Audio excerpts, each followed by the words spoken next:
infringement of the Second Amendment is just the beginning of the onslaught, those acting like dictators, stripping away our constitutional rights. Ladies and gentlemen, please remember, laws do not stop people from hurting each other, but teaching faith, morals, and family values will. I strongly urge each of you to contact your representatives, write opinions for the media, be it social or print. Educate your friends and family, and more importantly, stay informed and stay involved so that on election days, you can exercise your right to vote and hold accountable those that have ignored you and your rights. And when your liberal friends want to give you lip about your willingness to stand up for the preservation of the Constitution of the United States of America, use the Frederick Douglass Foundation's argument. Gun control laws institutionalize inequality. God bless our American heroes. God bless our American gun owners. God bless each of you and your families, and God bless this great country of the free, the United States of America. You know, that it could go different than the Constitution of the United States, which says that the right to bear arms shall not be infringed. That's it, period.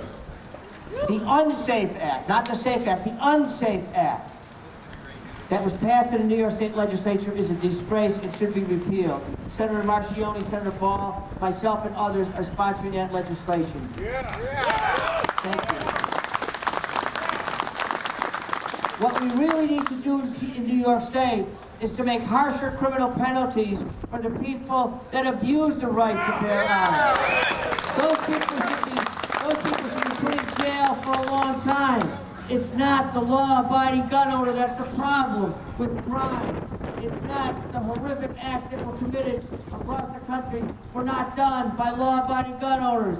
They were done by criminals who should be in jail. You know, my colleagues who voted for it, in the state senate at least, the colleagues that voted for it are the first ones that will vote against harsher penalties for people who break the law.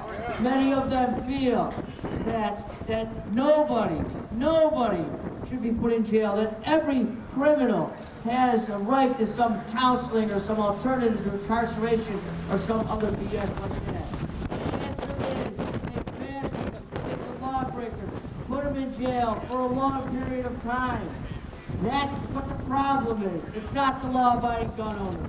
I am proud to stand here today with each and every one of you, with my colleague, Assemblyman Steve Hawley, you know, to get this act repealed. Hopefully the courts are going to do the right thing, the legal thing, the constitutional thing. Thank you very much. Thank you. A chilly April day, isn't it? Yeah. I imagine it was chilly in April 1775 as well, wasn't it? And at Lexington and Concord, I doubt that deterred anybody, and I'm proud to see here today that it is not deterring you.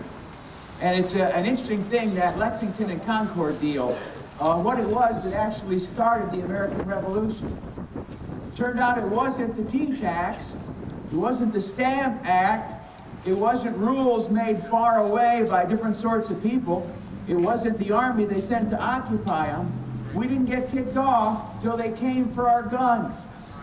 That's a lesson that an oppressor a couple centuries back learned, and it might be a lesson that oppressors today may want to remember. We are New Yorkers. We have a place on the flag. If you look, the third stripe from the bottom, that red one, that's us. We were the 11th state to ratify the Constitution.